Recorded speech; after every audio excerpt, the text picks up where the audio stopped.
welcome everyone. We're going to get started now. We appreciate everybody spending their lunch hour with us and taking in our webinar on making ISO work for you.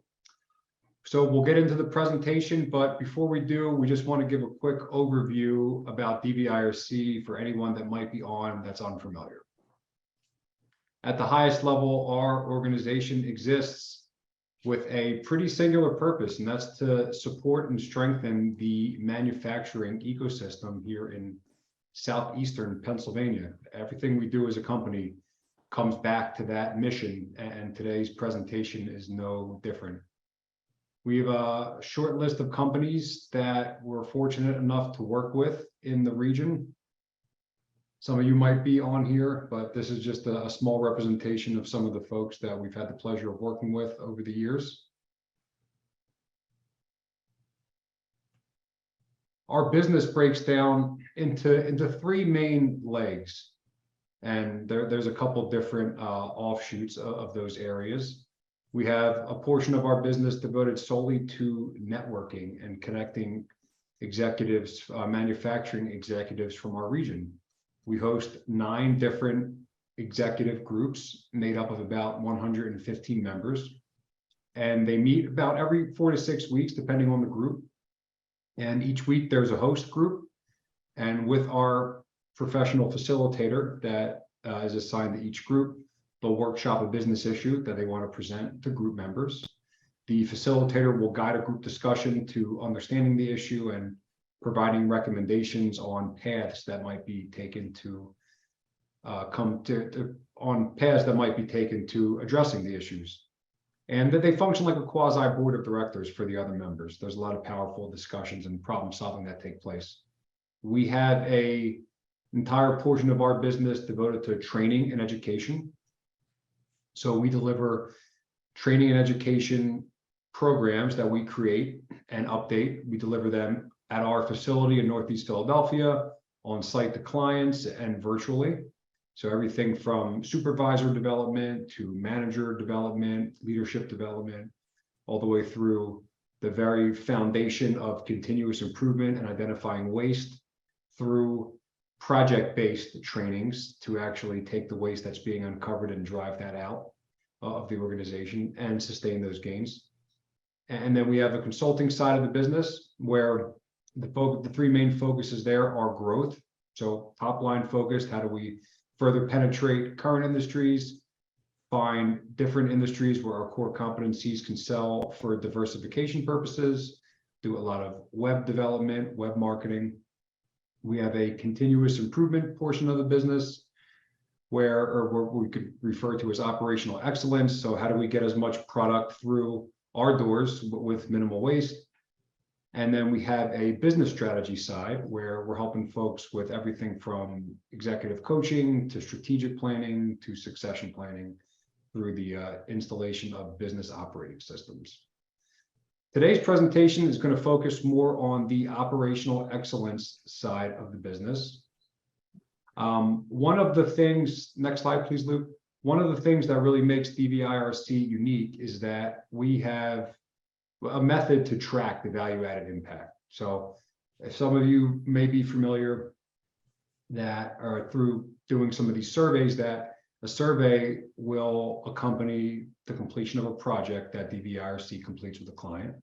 And those surveys happen once a year per company, and they track certain value metrics. So when we have these value-added impact numbers, these are being generated directly from clients through a third party, and it's really what kind of gives us I would say, we can call that skin in the game to really deliver on what we say we're going to be able to do. And we take great pride in being able to share these numbers with everyone. So without any further ado, we're going to introduce Martin Ziegler. Martin is the owner and the principal consultant for the Bonnie Ziegler Group.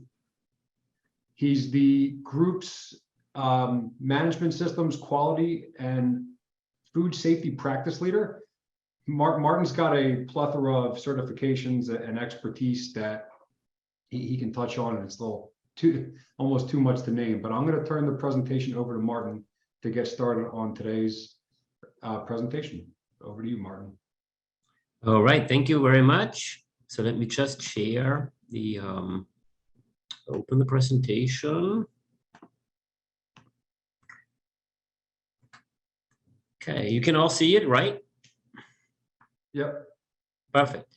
Okay, welcome from my side as well, and thanks for taking the time to participate in the webinar. So I want to talk a little bit about the ISO 9001 quality management system. And for this presentation, I have prepared 6 main areas, starting with just basically what is ISO, why implementing ISO, then quality management principles, the ISO 9001:2015, so the current the current standard clause structure. Then how does the implementation process work? And then a little bit about a roadmap to ISO certification. That means if your company is not certified and plans for a certification, so what is the roadmap for that? So let's start with just a little background about the ISO 9001 or the ISO organization itself. The International Organization for Standardization was founded in 1947. So it's a pretty, let's say, almost 80-year-old organization. And it was basically a group that was founded from the industry, by the industry, for the industry. Currently, there are about 168 national standard bodies. That means 168 different countries are participating in the ISO organization. That means also that an accreditation or certification to the ISO 9001 standard is accepted in this, let's say, around about 168 countries. So you're really getting a absolute international certification. Now, let's say this organization creates standards for several areas. We talk about the quality management system, but I will say that with a little bit / business management system, because with the new revision of the standard, the purpose is really more catering to a business management system, although it's still called quality management system. But you will see as we go through that it has many, many other areas than just focusing on, let's say, quality of a product or service. That is also something that has been added. Any organization can adapt the ISO requirements, manufacturing companies as well as service companies. Currently, there are over 2 million companies certified to the ISO 9001 standard. In the United States, we're talking about around about 270,000 companies being certified to specifically ISO 9001. And this particular standard, ISO 9001, was first released in 1987. Now, what you just have to be aware before we go into any details, there is a 5-year mandatory review process of the standard. That means you can expect frequent updates and revisions, which you then will need to address for ongoing certification. So the last revision, as the name was, as you can see in the name, 2015, was in 2015. Then they did a review 2020, and the decision in 2021 came out that the standard remains unchanged. So that means approximately 2025 or a little bit earlier, the next revision process will start with a date to be determined when changes may occur. But there will always be updates based on the initial standard. Now, what are the fundamentals of ISO 9001:2015? Primarily, it's achieving customer and regulatory requirements. That means you want to be certain to have these both areas covered. Now, another change with the new revision of the standard is it's not just talking about fulfilling customer requirements, it's talking about enhanced customer satisfaction through effective application of improvement. So the focus is really on ongoing improvement and not just saying, okay, my customer is happy right now, so what can you do better in the future? Then you you also have really great tools for effective management system controls, conformity, and risk-based thinking. This is an area I will talk a little bit more when we talk about the certain elements of the standard, because that is really a, I would even call it philosophy change that we had in the standard with risk-based thinking. Now, just a couple consideration, why is it worth and what makes it important to implement ISO 9001. First of all, there are two basic concepts for the rational. Number one is prevention of problems. We all know we can deal with problems when we detect them with corrective actions and with them precautions or preventive actions for the future. But the philosophy is you should anticipate problems and prevent the problems before they occur, because every problem is costly and it takes more resource and money to correct something versus to prevent something. Now, the other area is confidence that planned results are consistently achieved. We all have different expectation when it comes to quality if we buy certain products, but one thing we all have in common, we want consistent quality. If we keep buying a certain product, we go to certain places to eat, whatever we do, when we consider something quality, we expect consistency, and that's something that is very important in the concept of a management system. Then, with building the management system, you create a transparent environment. That means employees are aware, knowledgeable, they understand the processes, they understand how the company works, so they understand how the processes work together, so what affects what. And that makes you, as a company, being dependent on processes and not just on people. Of course, people are your most valuable resource in your company, but people can leave. People can go to, let's say, different areas. So you should depend on your process knowledge and not just on the knowledge of people. That then leads to consistent operations when you have defined processes. The other area is you should have performance measures for your processes. That is another rational. So how do you know that a process works if you don't have a particular measurement for it? And that all leads to the possibility to reduce costs, to prevent costs of poor quality. So a lot of good reasons to implement a management system based on the requirements of ISO 9001. So the philosophy of the entire standard is everything is based on processes. So quality is a result of a process. I'm not using the word procedure because this is not used in the context of the 9001 language anymore. It is only, let's say, consisting of processes. Processes is a certain sequence of action steps to achieve a result. So every process has an input, and then you see the blue box process. That's basically so-called the transformation, and then you have an output. Now, the output can then be the input for a subsequent process, and so on and so on.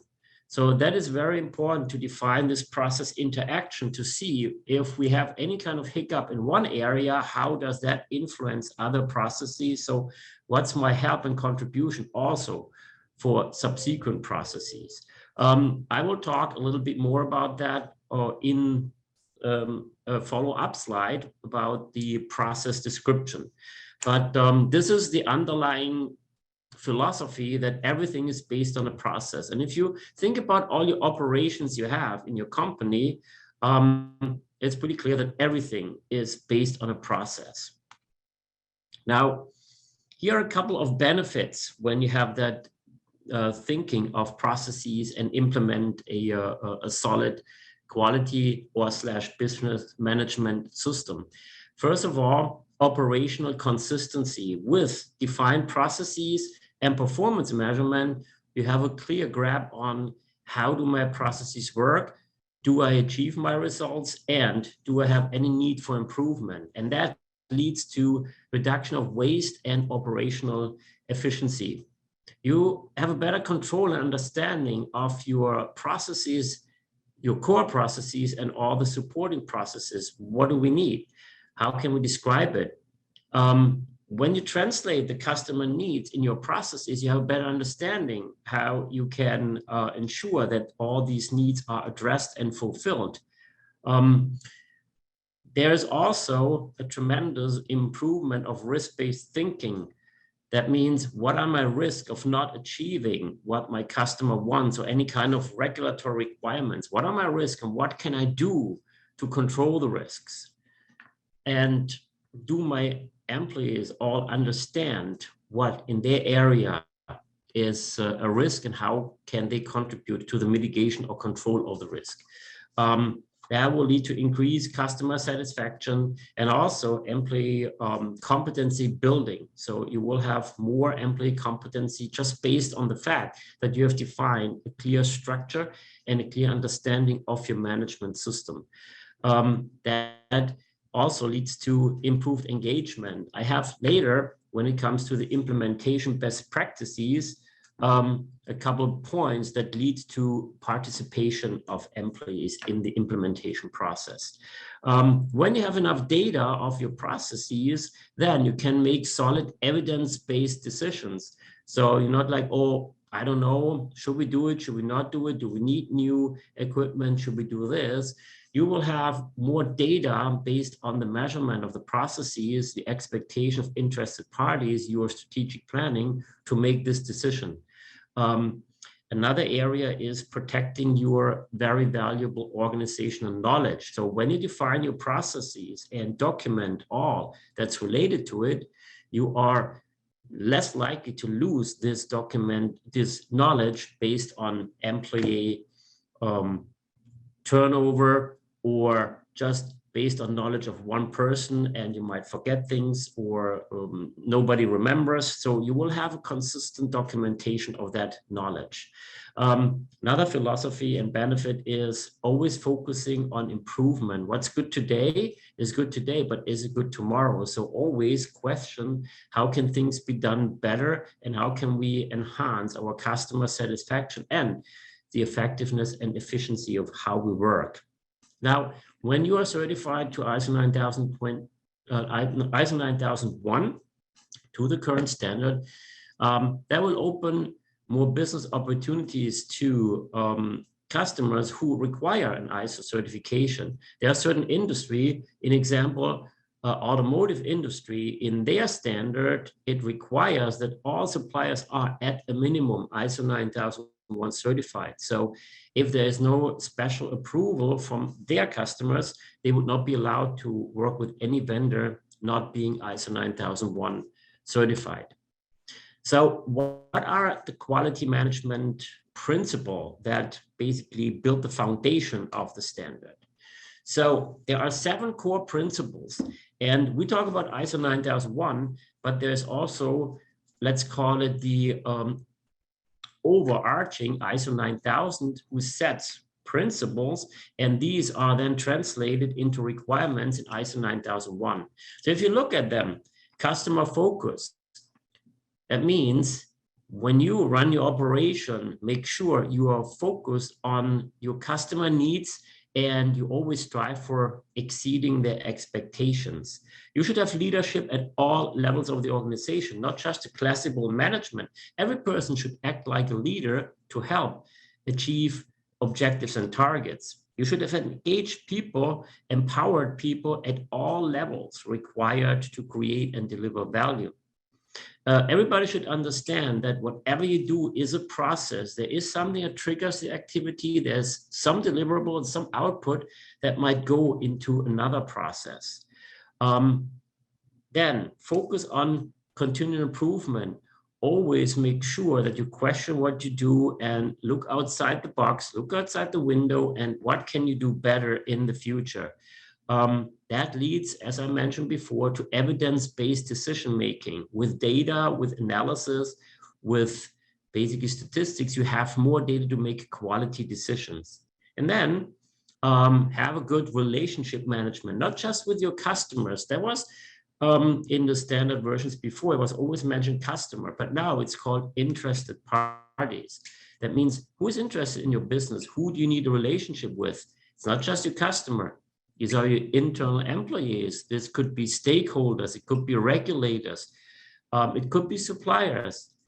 So there are way more interested parties. But when you think about it, ask yourself the question, if I do not know anything about ISO 9001 2015, would that not be principles I should follow anyways to run a successful business and be prepared for the future? Should I not follow these core principles anyways? So that's one of the intentions of the standard. Now, I mentioned earlier, I talked about the process approach. So when we talk about the process approach, we have to understand that processes have several characteristics, and we need to make sure that these characteristics are covered. First of all, we need to define the relationship between the different processes and make sure we understand the flow of materials, the flow of knowledge through our organization. And then how we monitor and measure these processes if they really deliver the results that we plan for. So every process must have an owner, somebody being responsible for that process, taking responsibility. You must define the inputs, you must define the outputs, the planned results, and then a description of the transformation from the inputs to the output. So what are the steps from A to B? Now, when you see the last bullet point, best practice performance measurement for effectiveness and efficiency, that meaning I translate it in the following way. When I talk about an effective process, that is basically doing it right for the customer. That means you deliver everything to the customer they want in the quality, in the time, in the amount. But are you efficient? Meaning, do you do it right for your company? That will be the efficiency. Are we making our profit? Are we achieving our goals? So if you have a measurement for both areas, then that will be perfect. Now, this is called a turtle diagram, which is one way of describing a process. I have that just as an example. So you see in the middle left side, the inputs to describe all the inputs that trigger the process and go into the process. Then in the middle, process name, what is it? What are the steps? 1, 2, 3, 4, 5, 6, 7, 8 to deliver the outputs, which is the box to the right in the middle. So what are the required, what are the planned outputs of that process? So this is the straight line from input to output, but now you have to define with what are we doing it? Do we need a certain equipment, knowledge, materials? With who? Are there people doing the process? Are there people and departments supporting the process? Now, how are we doing it? Are there instructions? Are there, let's say, guidelines, best practices? Now, how do we measure that? What is the performance measure that we can be sure the process delivers the results planned? So, in other words, every person being a process owner should be able to fill out this turtle diagram. Now, what are the elements of the ISO 9001 2015 standard? So you basically see here 10 elements, but the first 3, they are just basically introduction, scope, reference, and so on. It starts with 4 and ends with 10. So there's 7 areas, which starts with what is my context of the organization, who is interested, how do I build my management system, then setting the stage for the leadership. What is my commitment? What is the policy that we have? What are the roles and responsibilities? And then you plan for the system, defining your risks, defining your objectives, define how you control changes. Then you build your support, your resources, organizational knowledge, calibration, then competency, knowledge, awareness of employees, and all your document information you need. Then you run your operation. What controls do you have? What identification traceability do we have in place? How do we preserve our materials and products? How do we release them? How do we control non-conforming products?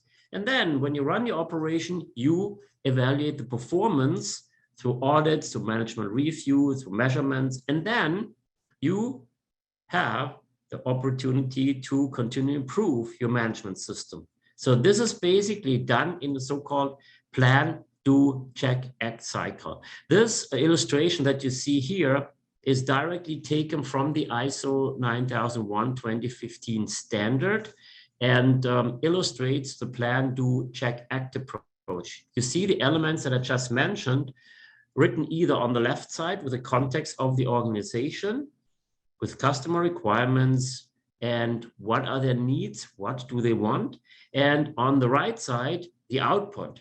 What is my customer satisfaction? What are my results? What are the products and services? And then this is all going to be delivered by a strong leadership that is placed in the middle and the plan, do, check, act approach. So you plan for your system, you build your support, you run and operate it, you measure the performance, and then you improve. And this is basically when you run this cycle, can be translated in the so-called continuous improvement wheel. You see here, this wheel has no start and no ending, but of course, at one point you have to jump in the wheel, and therefore I have put numbers like number 1, QMS system planning, number 2, implementation, and so forth. But when you go through the first round, and then it is ongoing, that means whenever you adjust and improve, you plan again, you implement it, you monitor it, you analyze it, then you adjust and improve.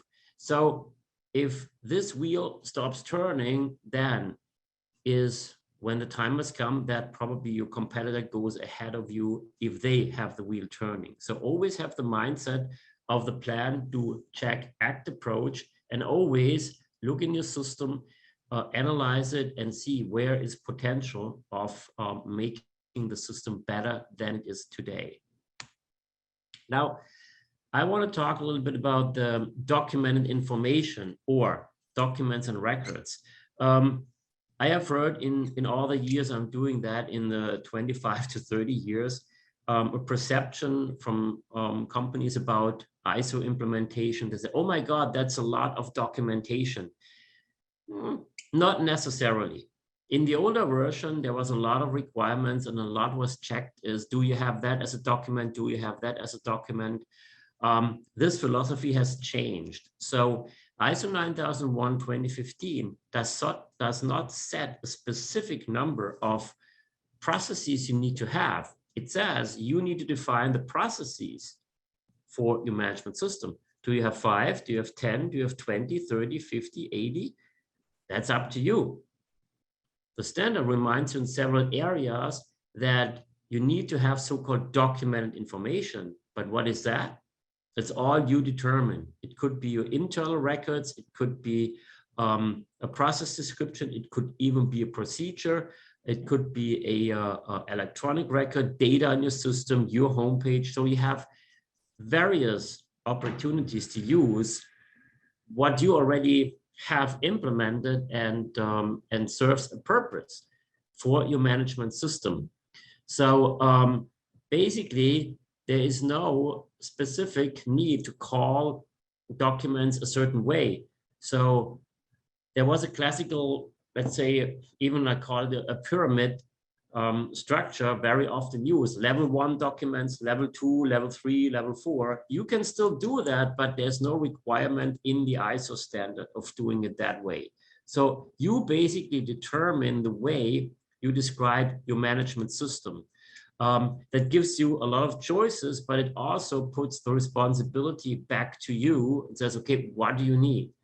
So under considerations, the first decision is, where do we need documentation?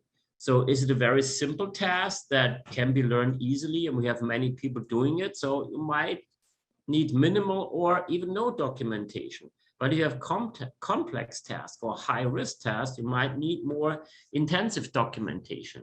So ideally, you should be able to create a good balance between control and flexibility. So if you are too stringent with your documentation and your requirements, you basically stifle innovation and make it difficult to improve or to even have ideas for how to make the system better. But if you have too much flexibility, then there is room for issues, for let's say cost of poor quality, for inconsistencies. So it might take a while, but this is why you do the monitoring and measurement to determine if the way you have right now defined your documentation is satisfying, is efficient or not, or if you need to add something, or if you are too stringent even, right? Now, there's one big, say, rule slash suggestion from my side. Have only document information that has a defined purpose. I call it, don't have documents to have documents. So I've seen it over the years sometimes that companies had too many documents, and I was asking, what are you doing with these documents? And they said, we are not sure. So don't have that. Every document that you have for your management system needs to have a specific purpose. And if it has a purpose, it is good. If it doesn't have a purpose, please question it or delete it. Don't use it. It will just put waste in your management system and makes it, let's say, not easy to follow, and opens opportunities for non-conformities in a certification audit. And I will talk about that in a little bit. So you need to prove if your management system is effective and not just if the documentation is right. So this is basically one of the philosophies of the, let's say, current version of the standard. It's less about documentation only, but it's more about proof of the overall effectiveness of the quality management system. Do you have proof that you achieve your planned results? Do you have proof that your processes are working? The way how you describe them in an easier, more intensive way, that's up to you. That's based on your needs. So you see, you have lots of choices and lots of ways to make the system adapted to your way of operation. It's not that the management system forces you to do it a certain way. I always say an ISO 9001 management system is what you do. It's not something in addition. Sometimes I heard in companies, yeah, we do this and this in our operation, and this we do for ISO. That should never be the mindset. You do nothing for ISO. ISO does not require you to do something specific. You do it because of a customer need of interested party, an internal risks, a purpose, or an objective. That's the reason why you do a task, and not because ISO wants it. So this is basically what you should have in mind. ISO is what you do, not something in addition.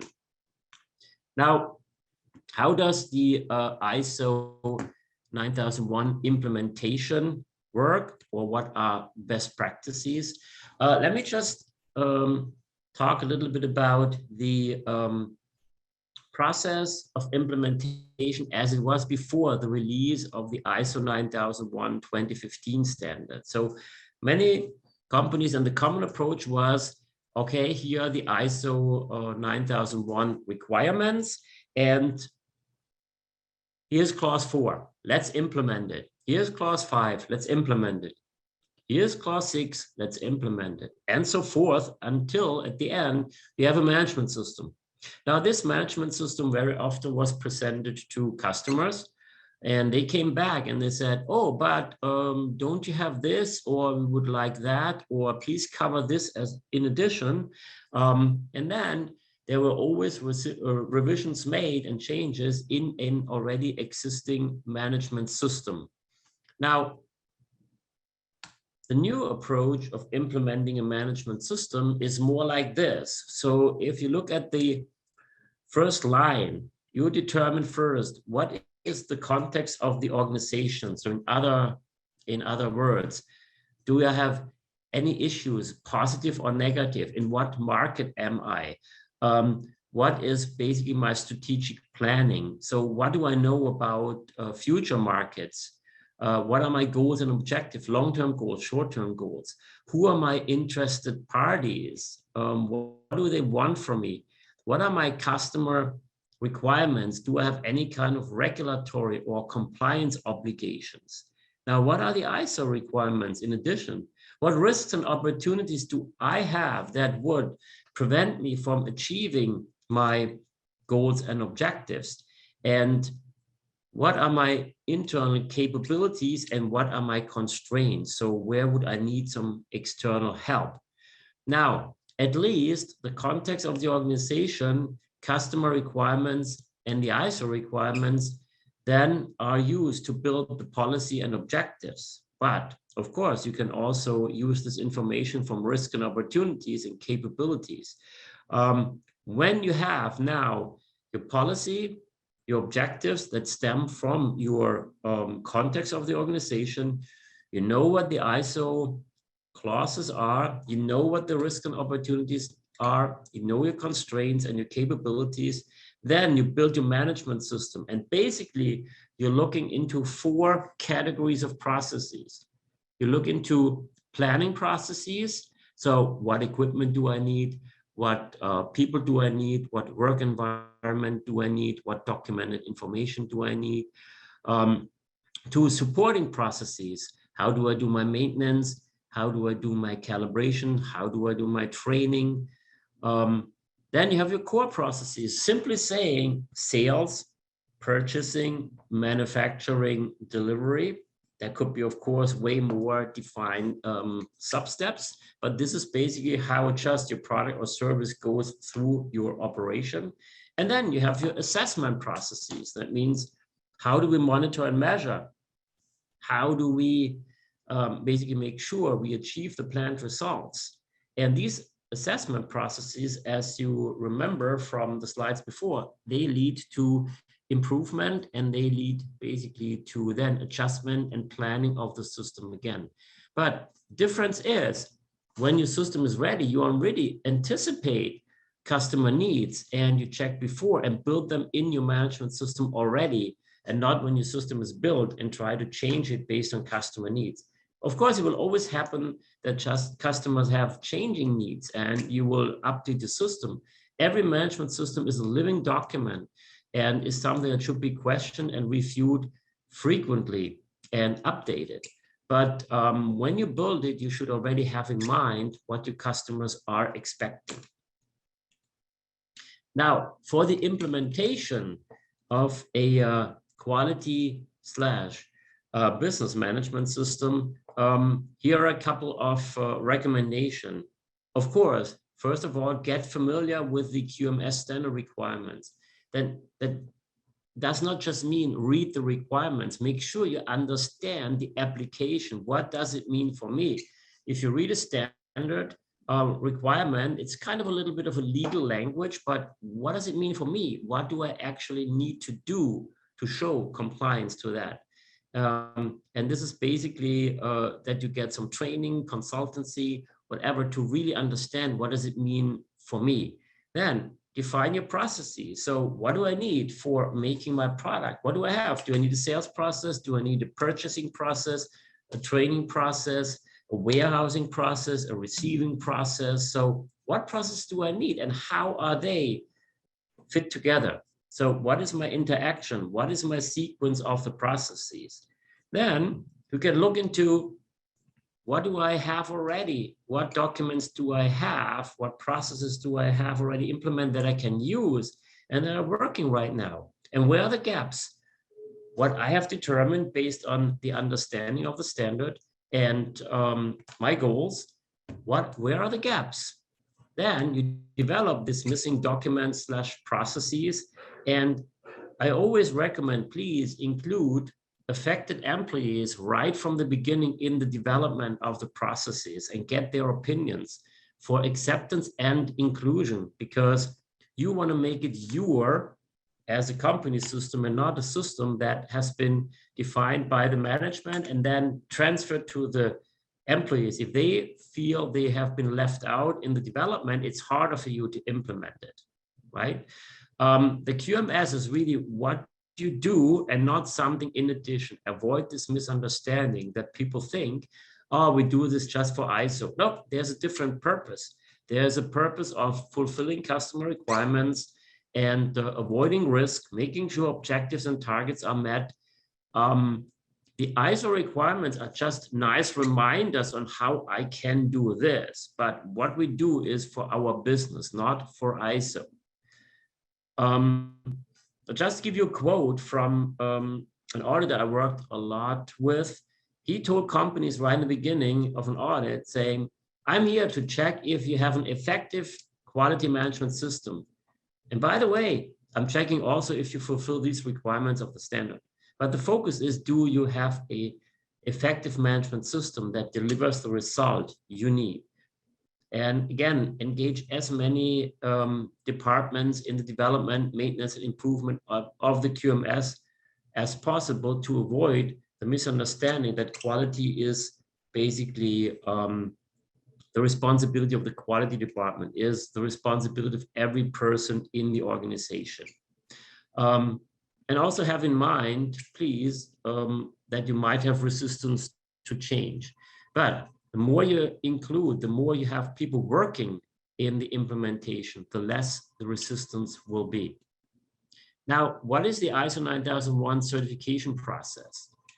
If you have not been certified to ISO 9001, then there's a two-step approach for your very first one.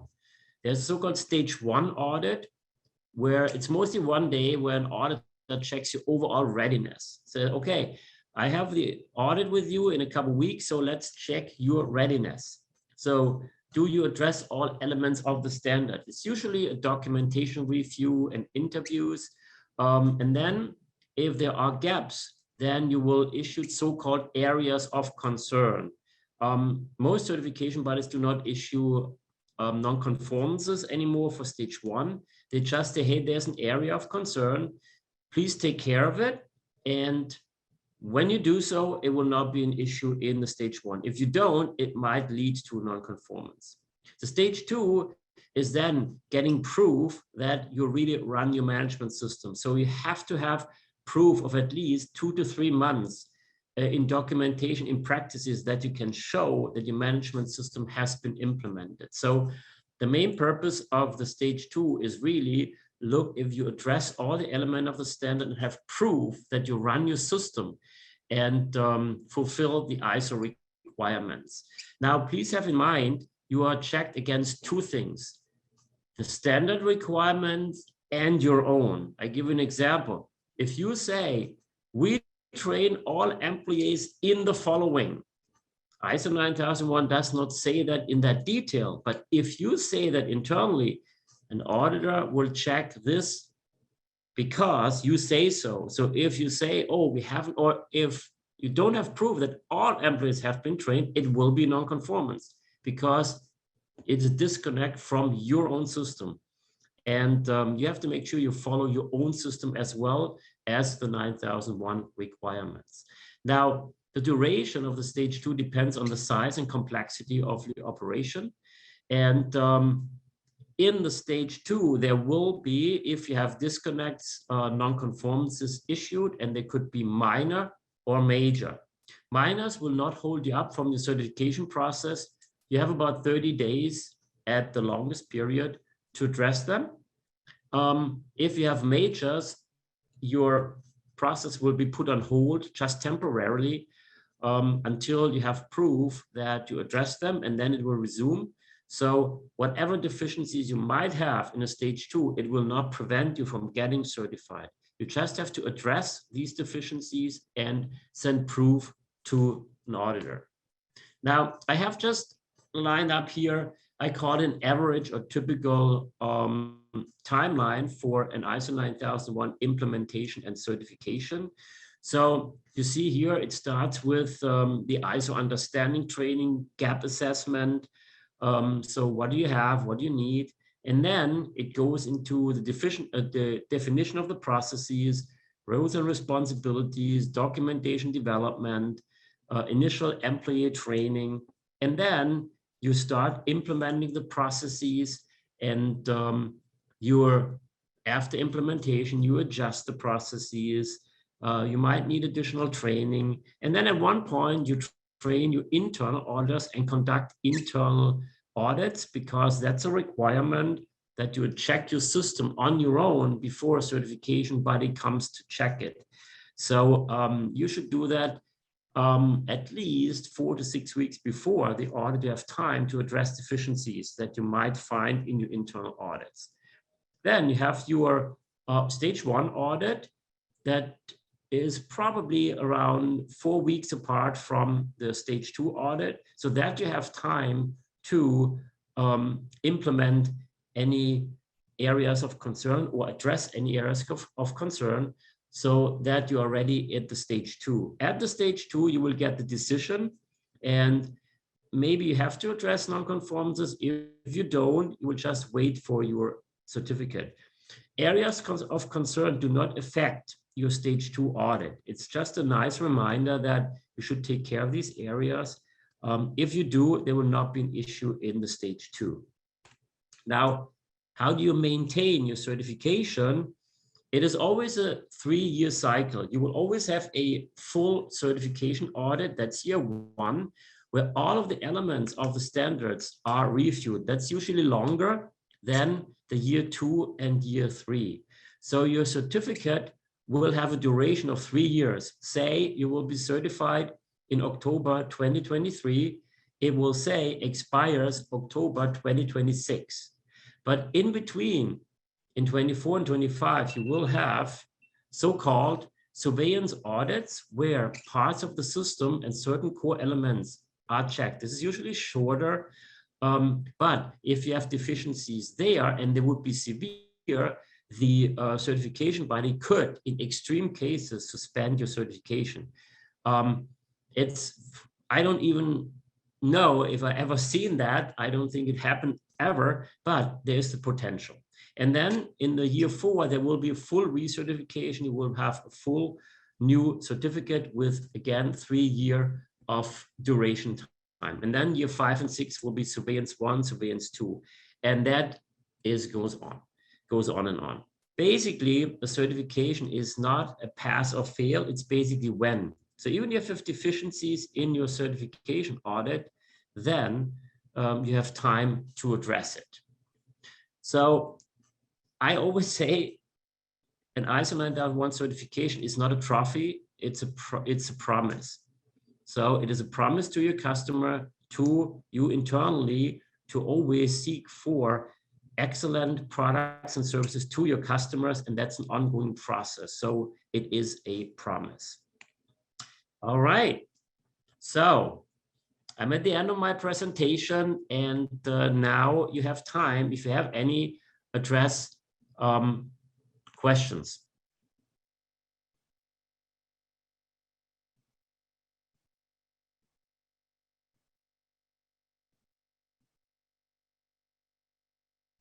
I see a question here in the chat from Yes, Jeff. just reading. Yeah, I was just looking at that.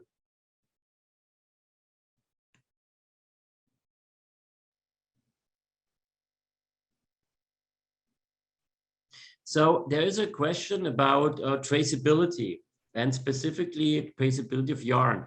So my point is, like, the first thing you have to, or you can determine is, do you have a requirement for traceability? Because the standard 9001 gives you the choice. It says where traceability is a requirement. So if you don't have it internally, or it's a very low risk, as you described, and your customer doesn't have it, then basically you don't have to do the full traceability of this low risk part or raw material. If it is something that's required, you just extend your base. You basically say, in case if there is any issue, we might have possible, let's say, lots that we have potentially in there. So you just extend your traceability and say it is possible that we use lot A, lot B, or lot C. So the game is really about, if there is an issue, that you have the opportunity to check what happened to the raw material, and can we go back and get proof from our supplier that the raw material is correct, or what did we get? Certificate of conformance. So how can we investigate the issue? So if you extend your traceability or make it very slack by one lot,